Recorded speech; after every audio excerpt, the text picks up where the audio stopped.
Dinamika dan tantangan Pancasila sebagai sistem filsafat. Filsafat adalah ilmu yang mengkaji hakikat segala sesuatu. Hakikat segala sesuatu berarti kebenaran terdalam, kebenaran fundamental atau kebenaran hakiki.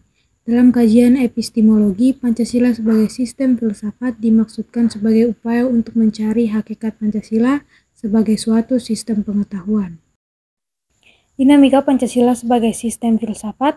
Pancasila sebagai sistem filsafat mengalami dinamika sebagai berikut. Pada era pemerintahan Soekarno, Pancasila sebagai sistem filsafat dikenal dengan istilah filosofische Grondslag. Gagasan tersebut merupakan perenungan filosofi Soekarno atas rencana berdirinya negara Indonesia merdeka. Ide tersebut dimaksudkan sebagai dasar kerohanian bagi penyelenggaraan kehidupan bernegara. Ide tersebut ternyata mendapat sambutan yang positif dari berbagai kalangan, terutama dalam sidang BPUPKI pertama, persisnya pada 1 Juni 1945. Namun, ide tentang filosofis Grondslag belum diuraikan secara rinci, lebih merupakan adagium politik untuk menarik perhatian anggota sidang dan bersifat teoritis. Pada masa itu, Soekarno lebih menekankan bahwa Pancasila merupakan filsafat asli Indonesia yang diangkat dari akulturasi budaya bangsa Indonesia.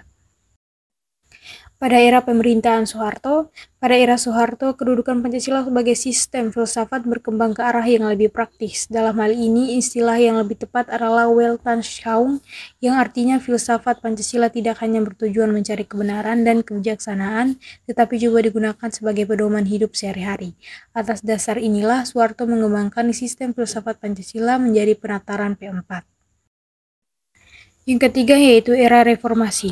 Pancasila sebagai sistem filsafat kurang terdengar resonansinya, namun Pancasila sebagai sistem filsafat bergema dalam wacana akademik, termaksud kritik dan renungan yang dilontarkan oleh Habibie dalam pidato 1 Juni 2011.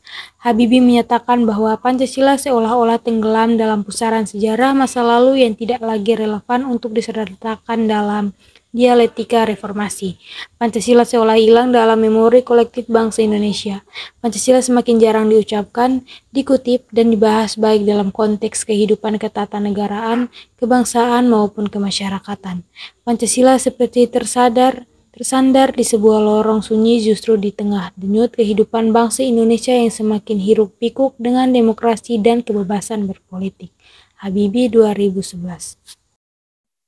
Kemudian yang selanjutnya yaitu tantangan Pancasila sebagai sistem filsafat.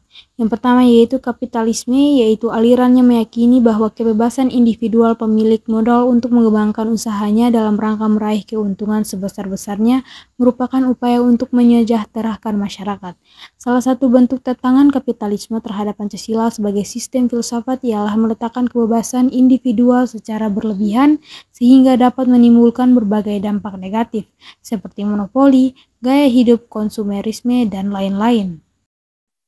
Kemudian tantangan yang terakhir yaitu komunisme. Komunisme adalah sebuah paham yang muncul sebagai reaksi atas perkembangan kapitalisme sebagai produk masyarakat liberal. Komunisme merupakan aliran yang meyakini bahwa kepemilikan modal dikuasai oleh negara untuk kemakmuran rakyat secara merata.